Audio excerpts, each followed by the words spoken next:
தமிழ் குரல் நேயர்களுக்கு வணக்கம். நம்ம இன்று சந்திக்க இருக்கும் சிறப்பு விருந்தினர் ஃபர்ஸ்ட் லைன் மீடியாவின் முதன்மை ஆசிரியர் உமாபதி கிருஷ்ணன் அவர்கள். வணக்கம். வணக்கம். வணக்கம்.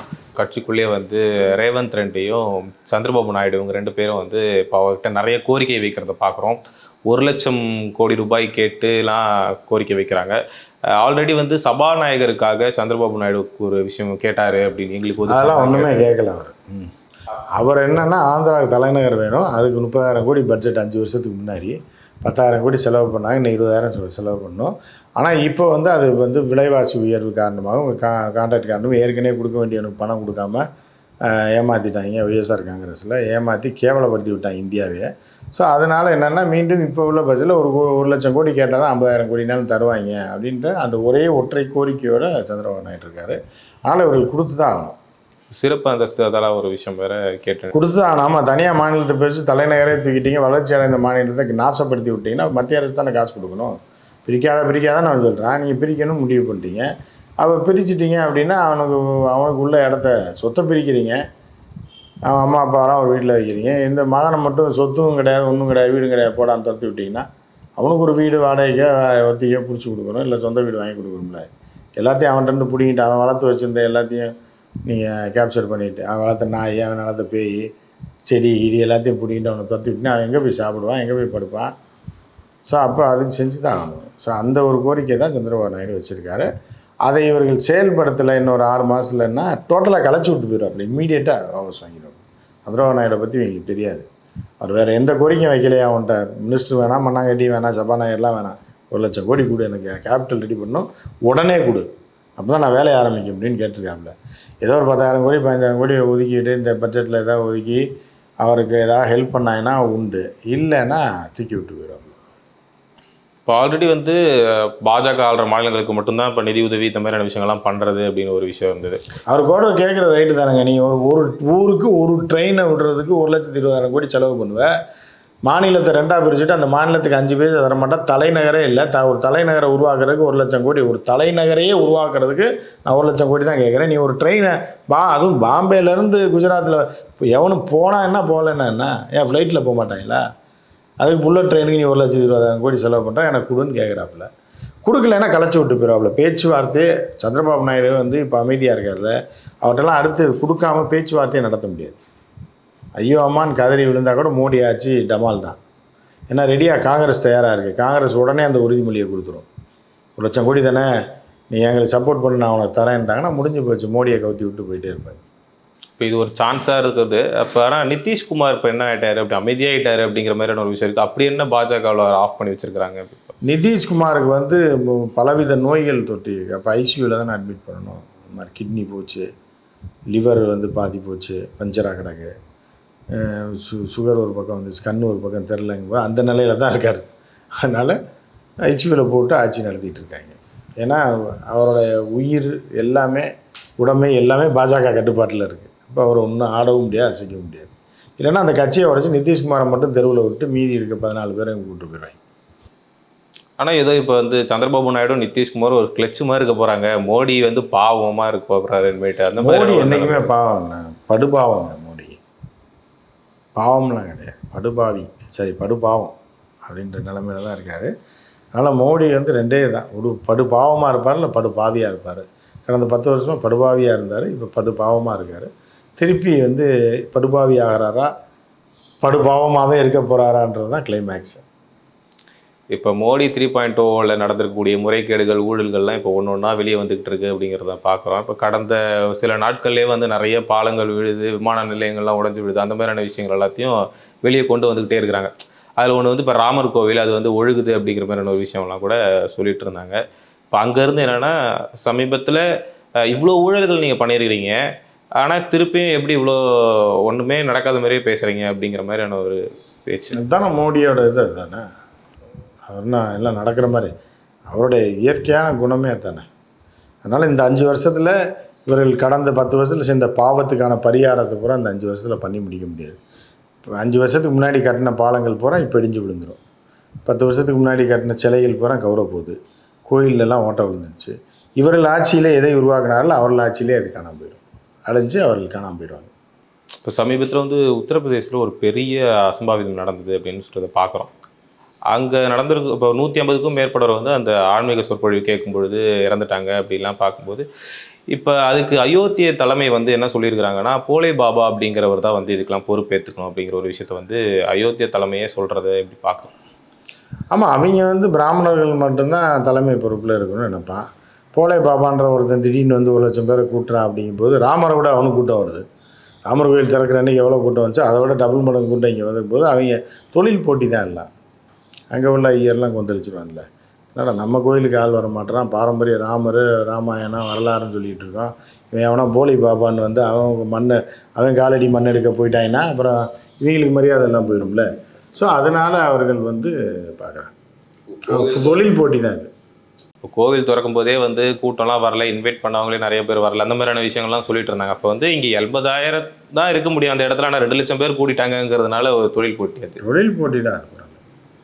இப்போ ஆனால் அயோத்தியா தலைமை வந்து அழகாக இப்போ அரசு குறை சொல்லியிருக்கலாம், நீங்கள் எப்படி பெர்மிஷன் கொடுத்தீங்க, ஏன் பாதுகாப்பு கொடுக்கல, அதெல்லாம் பற்றி கேட்காம, இந்த உயிரிழப்பு கூட கேட்காம தனியாக ஒரு நபரை மட்டும் கோர்த்து விட்டாங்க அப்படிங்கிற மாதிரி இருக்குது. ஆமாம், தொழில் போட்டியில் அப்படி தான் மக்களை எப்படி சொல்ல முடியும். அதே கும்பிட்டைங்க தானே இங்கேயும் வரான், கோயிலுக்கு வர அந்த கும்பிட்டை தான், அங்கே போய் போலே பாபா மண் எடுக்க போகிறவனா அந்த கும்பிட்டையில் பாதி தான்.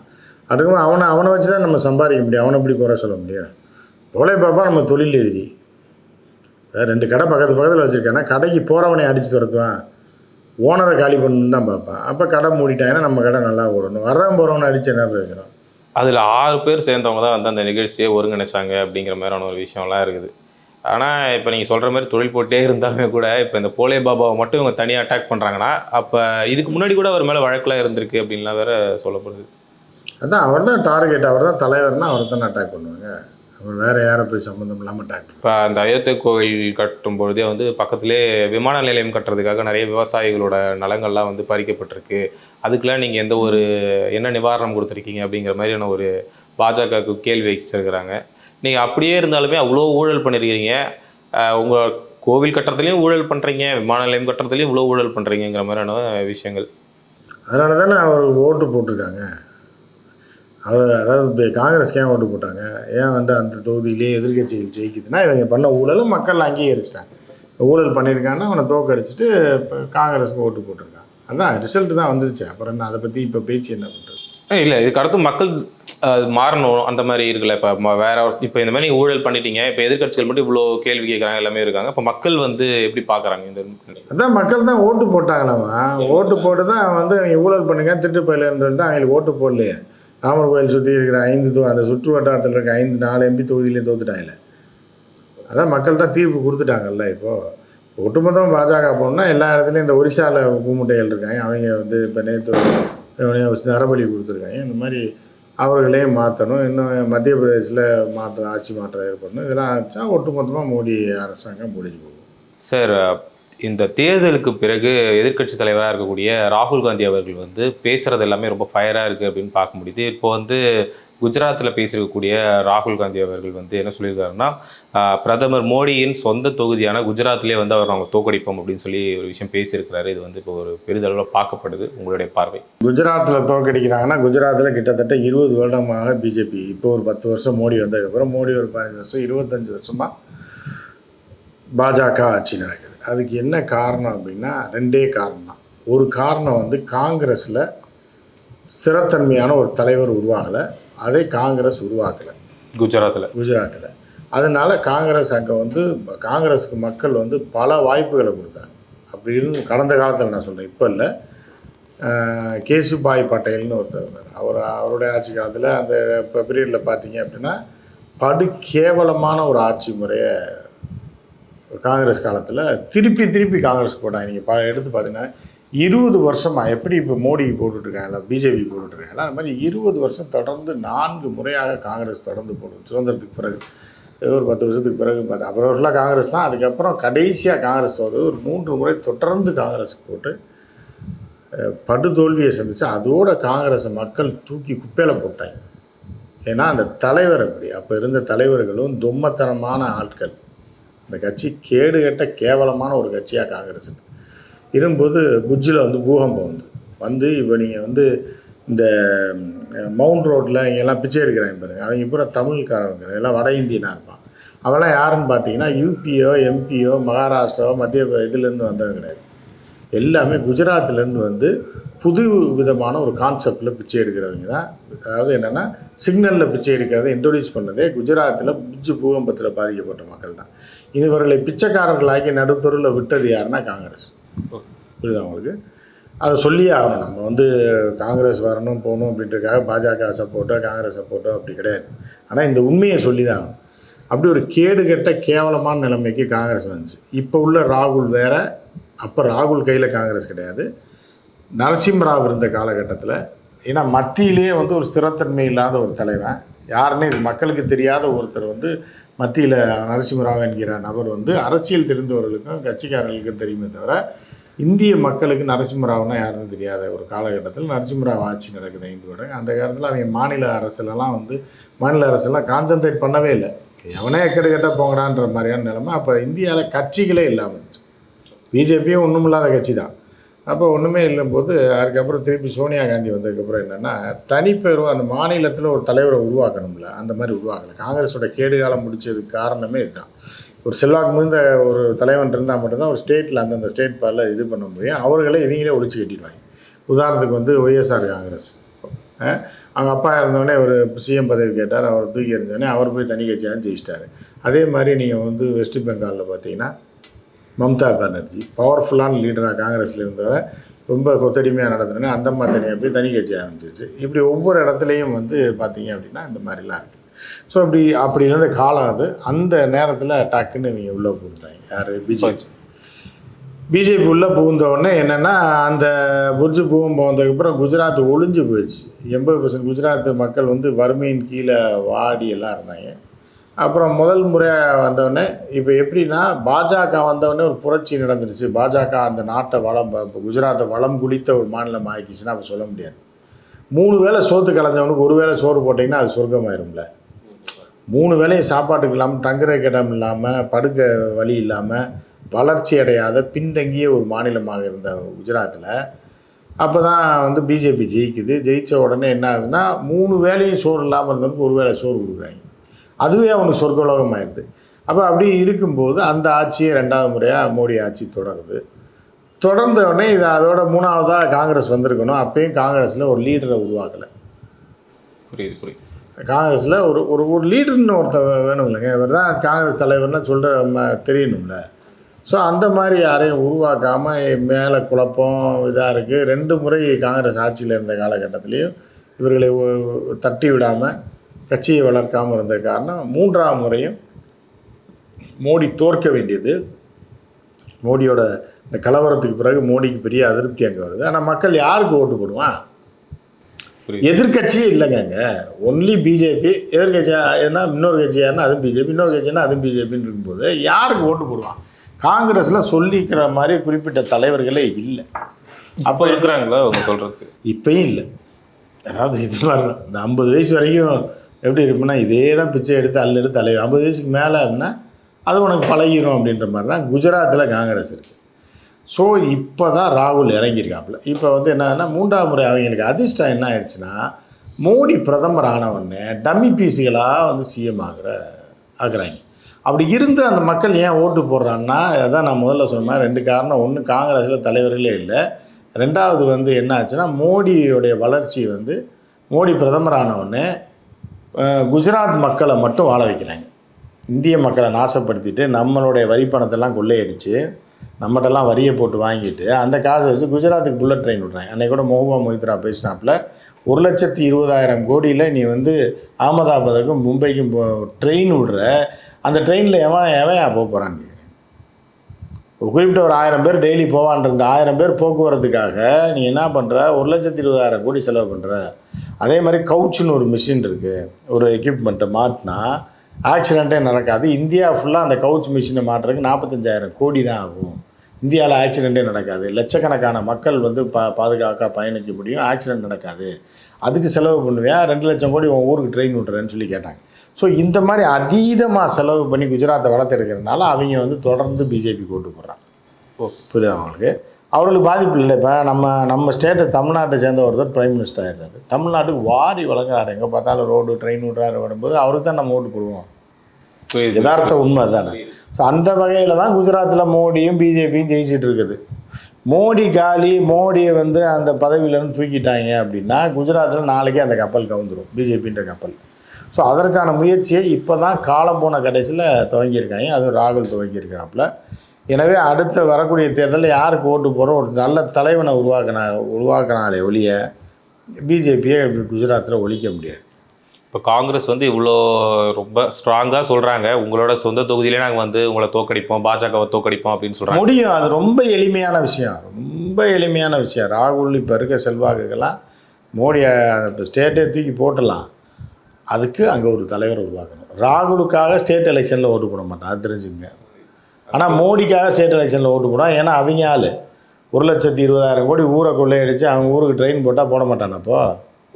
இப்போ நீங்கள் வந்து ஒரு உதாரணம் தான் சொல்ல, நீங்கள் மோடியை கம்பேர் பண்ணக்கூடாது, இல்லை வேறு யாரையும் கம்பேர் பண்ணக்கூடாது. ஒரு வீட்டில் ஒரு அப்பன் முள்ள மாதிரி முடிச்சவிக்கி செயின் எடுப்பு திருடன் எங்கேயாவது போய் செயின் எடுத்துகிட்டு வந்துட்டு பிள்ளைங்களை பூரா கான்வெண்ட்டில் படிக்க வைக்கிறான். காரில் காலையில் ஸ்கூலுக்கு கூப்பிட்டு போகிற கான்வெண்ட்டு காரு, சாயந்தரம் காரு, சாட்டர்டே சண்டே ஷாப்பிங்கு என்ன வேணாலும் வாங்கி கொடுக்குறான்னா அந்த அப்பன் அந்த பிள்ளைங்க என்ன பண்ணுவான்? அவன் பிட்பாக்கெட்டாக இருந்தானா, செயின் எடுப்பவனாக இருந்தானா, தாலி எடுக்கிறவனாக இருந்தால் என்ன இருக்காது? அந்த பிள்ளைங்களுக்கு அவங்க அப்பன் தான் பெருசு. அது தெரியாது, விவரம் தெரியாது. அதுகளுக்கு என்னன்னா கேட்குற பிஸ்கெட்லாம் வாங்கி தராரு, கேட்குற சாக்லேட் வாங்கி தராரு, இந்த ஜொமேட்டோவில் ஆர்டர் போட்டால் எதை வேணாலும் வாங்கிக்கொண்டாரு. காலையில் போகிற காரு, சாயந்தரம் போகிற காரு, வீடியோ கேமு, புரியுது அவங்களுக்கு. எல்லாம் பண்ணும்போது அந்த குழந்தைங்க யார் நினைக்கும்? அவங்க அப்பா தான் கடவுளாக நினைக்கும். ஆனால் அவங்க அப்பா ஒரு முளம் மாதிரி செயின் அறுப்பு திருடன்றது ஊருக்கு தெரியும், புரியுதா? இந்த மாதிரி தான், புரியுதா அவங்களுக்கு. இதுதான் வந்து குஜராத்தில் உள்ள பிஜேபி தலைமை. ஊரடிச்சு உலையில் போட்டாலும் அவர்களுக்கு சிறந்த தலைவனாக மோடி இருக்கார். ஏன்னா எங்கேயாவது அடித்து கொண்டாந்து போட்டு ஒருத்தனை இப்போ உலகத்தின் நம்பர் 1 பணக்காரனாக வளர்த்து விட்றாரு, இந்த புல்லட் ட்ரெயின் போடுறாரு, ஊர் காசை உலையில் போட்டு ட்ரெயின் விட்டுறாரு, ஏன்னா எல்லாம் ரோடு போடுறாரு, அங்கே வந்து ஒரு பெரிய ஒரு பிஸ்னஸ் காம்ப்ளெக்ஸ் ஓப்பன் பண்ணுறாரு, அவர் பேர்லேயே ஒரு ஸ்டேடியம் ஓப்பன் பண்ணுறாரு. குஜராத்திலலாம் வந்து கிட்டி விளையாடுறது கூட இடம் கிடையாது. ஆனால் 80 கோடி ரூபா அத்லட்டிக்ஸ்னு ஒதுக்கி, ஸ்போர்ட்ஸுக்குன்னு ஒதுக்கி மோடி பேரில் ஸ்டேடியம் கட்டுறாங்க, அங்கே கிரிக்கெட் மேட்ச் நடத்துகிறாங்க. அப்புறம் அவன் ஓட்டு போட மாட்டானா? நீ எங்கே போய் இது பண்ணா என்ன? அதுதான் வந்து அங்கே உள்ள கணக்கு. அதை உடைக்கிறதுக்கு ரொம்ப கஷ்டமான காரியமாக இருந்தால் கூட ஒரு நல்ல தலைவனை உருவாக்கணும். ஊரை திருடிட்டு வர்றது நல்ல பொழப்பு இல்லையா? அவங்க அப்போ நல்லவனாக இருக்கணும், படித்து ஐடியில் வேலை பார்த்து டேக்ஸ் கட்டி இந்த நாட்டுக்கும் இதுக்கும் பண்ணி உனையும் வளர்த்தெடுக்கிற ஒரு மனிதனாக இருக்கணுமே தவிர, உனக்கு சோறு போடுறான், உனக்கு வந்து சவர்மா வாங்கி தரான், கவாப் வாங்கி தரான்றக்க அவங்க அப்போ நல்லவன் கிடையாது, அவன் செயின் அறுப்பு திருடன் அப்படின்றத புரிய வைத்து அவர்களை தெருவில் விட்டுறாமல் பண்ணால் குஜராத்தில் வெற்றி பெற முடியும். ஏதோ குஜராத் மக்களுக்கு வந்து காங்கிரஸ் ஏதோ பாடம் புகட்டுற மாதிரி உள்ளே போயிருக்கிறாங்க. நீங்கள் என்னத்தான் இவ்வளோ நாள் நீங்கள் நல்லா நீங்கள் கேட்டதெல்லாம் உங்கள் பிரதமர் செஞ்சாலும் உங்களோட மாநிலத்தை சார்ந்தவராக இருந்து அவர் இவ்வளோ செஞ்சுருக்கிறாரு. இருந்தாலும் காங்கிரஸ்க்கு வந்து ஒரு வாய்ப்பு கொடுங்கன்னு கேட்குறாங்களா, இல்லை காங்கிரஸ்க்கு தலைவர் அவங்க எப்படி அங்கே உருவாக்க போகிறாங்க, வேட்பாளர் ஒன்று இருக்கு. சரி, அப்போ குஜராத் பூரா நல்லா இருக்கான்னு நீங்கள் பார்க்கணும். குஜராத்தில் பிற்படுத்தப்பட்ட தாழ்த்தப்பட்ட மக்கள் பூரா அதே தெருவில் தான் தெரியலாம். நீங்கள் நல்லா இருக்க யாருன்னா ஒரு பகுதி மக்கள், பணக்காரன், நகை வியாபாரி, தங்க வியாபாரி, வைர வியாபாரி, முல்லை மாதிரி பிஸ்னஸ்மேன், இவங்கெல்லாம் காசை கொண்டு ஓடி லண்டனுக்கு ஓடி போகிறவன், இவன் தான் வளர்ச்சி அடைஞ்சிருக்கான். ஊரில் கொஞ்சம் ரோடு போட்டிருக்காங்க, ட்ரெயின் விட்டுருக்காங்க. இதுதான் வளர்ச்சி, குஜராத் வளர்ச்சி. இன்னும் அந்த மக்களுடைய அடிப்படை விஷயங்களை இன்னும் சரி பண்ணல அப்படின்ற மாதிரி தான். கடந்த காலத்தில் வந்து இப்போ காங்கிரஸ் வந்து இப்போ இதே மாதிரியான ஒரு விஷயத்தை வந்து அனுபவிச்சிருக்கிறாங்க 20 வருஷத்துக்கு முன்னாடி. இப்போ சொல்லும்பொழுது இப்போ இதே வந்து இப்போ பாஜக வந்து இவ்வளோதான் விமர்சனத்துக்கு ஆளானாலும் இப்போ மத்தியில் மட்டும் அவங்க பார்த்துக்கிட்டு இருந்தாங்க. இப்போ மாநிலம்னு வந்து குஜராத் வருது. அப்போ இதை கான்சென்ட்ரேட் பண்ணுவாங்களே, இப்போ இவர் வந்து இங்கேயே இப்படி பேசிட்டாங்க, நம்ம ஏரியாலே வந்து இவர் நமக்கே வளைய விரிக்கிறாருங்கிற மாதிரியான ஒரு விஷயமா பார்க்க மாட்டாங்களா? பார்ப்பாங்க, அவங்களும் மோதுவாங்க. அந்த மக்கள் உள்ள பிரச்சனையை புரிந்து கொண்டு எல்லா மக்களும் நல்லா இருக்கணும்னு சொல்லி ராகுல் இறங்கி வேலை செஞ்சு அதுக்கு ஒரு சரியான தலைவனை போட்டு மக்களுக்கு நம்பிக்கை வரக்கூடிய ஒரு தலைவனாக இருந்தால் மட்டும்தான் குஜராத்தில் காங்கிரஸ் ஜெயிக்க முடியும். அது ராகுலுக்கு புரியுன்றது நமக்கு இது இருக்குது. ஏன்னா இவ்வளோ நாள் விட்டாங்க நாடு முழுவதும். இனி ஒவ்வொரு ஸ்டேட்டாக ராகுல் இறங்குறாரு. அந்தந்த ஸ்டேட் பிரச்சனையை இப்போ நார்த் ஈஸ்ட்டுக்கு போனாப்புல நாடு முழுவதும் நடைப்பயணம் போகும்போது மக்களுடைய பிரச்சனைகள் அவருக்கு தெரிய ஆரம்பிச்சுது. அவர் கட்சி எங்கே வீக்காக இருக்குது, எதை சரி செய்யணுன்றதும் அவர் ராகுலுக்கு இப்போ தெரியுது. இப்போ தான் ராகுல் ஒரு மெச்சூர்டு பொலிட்டிஷியனாக இருக்கார், நேஷனல் பொலிட்டிஷியனாக இருக்கார். எனவே மாற்றங்கள் வருவதற்கான வாய்ப்பு இருக்குது. அந்த மாற்றங்கள் வந்தால் குஜராத்தில் காங்கிரஸ் ஜெயிக்கிறதுக்கான வாய்ப்பு. அவர் எக்ஸாம்பிளாக என்ன சொல்கிறாருன்னா, அயோத்தியாவில் அவங்க வந்து ராமர் கோவில்லாம் கட்டினாங்க, அதை வச்சு ஒரு பெரிய அரசியல் பண்ணணும்னு நினச்சாங்க, அங்கேயே நாங்கள் வந்து ஜெயிச்சிட்டோம் அப்படிங்கிற ஒரு விஷயத்த வந்து ஒரு எக்ஸாம்பிளாக எடுத்து வைக்கிறாரு. இல்லை, அங்கே உள்ள அரசியல் வேறு, குஜராத்தில் உள்ள அரசியல் வேறு. மோடி குஜராத்லேருந்து போன ஆள், யூபியிலேருந்து போன ஆள் கிடையாது, அது தெரிஞ்சுங்க. யூபி அரசியல்ன்றது வேறு, குஜராத் அரசியல்ன்றது வேறு. குஜராத்துக்காரங்களும் ரொம்ப கஷ்டப்பட்டு புரிசு போகும்போதில் இப்போ தான் சொல்லலை, சிக்னலில் பிச்சை எடுத்துக்கிட்டு இருந்த மக்களுக்கு 3 வேளை சோறு கிடைக்கிது, ரோடு போட்டிருக்கேன். நம்ம ஊர்லேயே சிக்னல்லாம் இருக்குது, பிச்சை எடுக்கலான்ற மாதிரி அப்படி கூட வச்சுங்க. ரொம்ப தூரம் போய் எடுக்க வேண்டியதில்லை, நம்ம ஊர்லேயே வழி வாய்ப்புகள் இருக்குது அப்படின்ற மாதிரியான ஒரு இதை கூட வச்சுங்களேன். அப்படி இருக்கும்போது அவன் ஒரு வளர்ச்சியாக தானே பார்ப்பான். அதை ஃபஸ்ட்டு ரோடு இல்லை, இப்போ ரோடெலாம் இருக்குது, ரோடு இருக்குது, சிக்னல் இல்லை, சிக்னல்லாம் இருக்குது.